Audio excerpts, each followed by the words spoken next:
Logos for the Children's Bureau, Adopt U.S. Kids, and the Department of Health and Human Services. Mary and Scott Lee, an adoption story.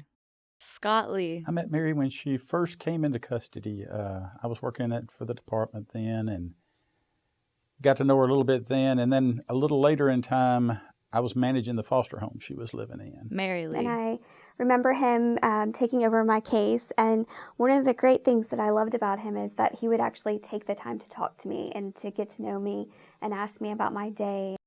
I was transporting her to speak a lot, and I was hearing her really so passionate talking about how she wanted a family and all those things. So I was looking to adopt, and I was originally thinking younger children, but the more she talked, the more she just reeled me in. And I still remember the day that he was transporting me and he told me that him and his wife were thinking about adopting.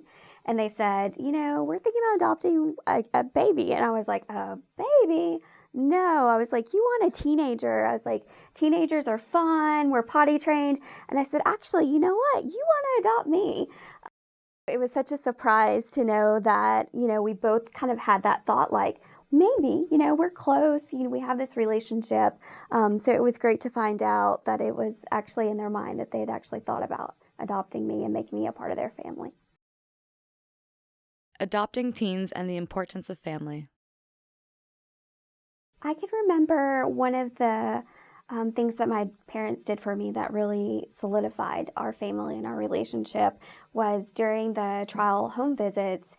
They took my sister and I to dinner and they gave me a gift. And it was a keychain with a key to their house. And they said, you'll always have a home to come to. And so for me, that was like, wow, like they're in it. They're in it for the long haul.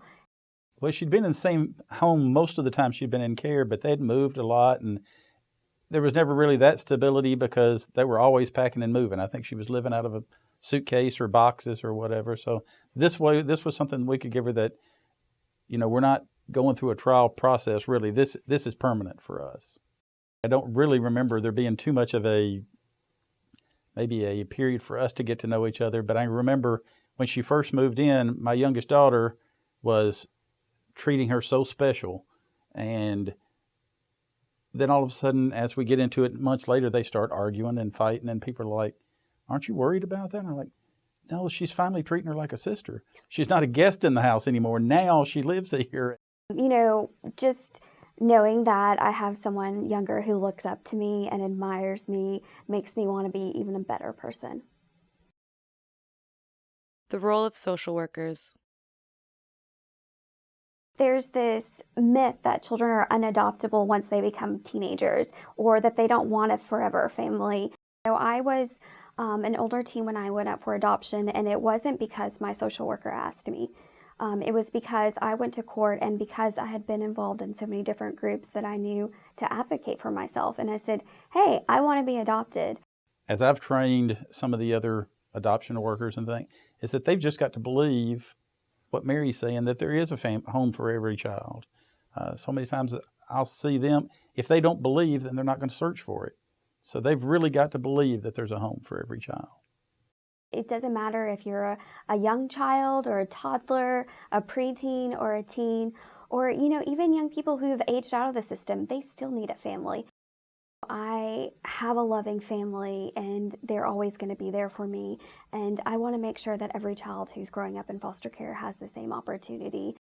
It wasn't just during that time. It wasn't, you know, I was adopted at 17 one week before my 18th birthday. It didn't end the next week when I turned 18. It has been a lifelong thing. I've had my parents and my sister and extended family to rely on. And they're the people that I call when I have a bad day or when I have a great day. I just can't even think about what my life would be like without them. She's not my adopted daughter. She's my daughter, and I don't remember it any other way.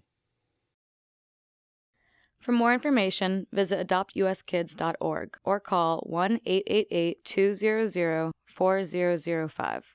Logos for the Children's Bureau, Adopt U.S. Kids, and the Department of Health and Human Services.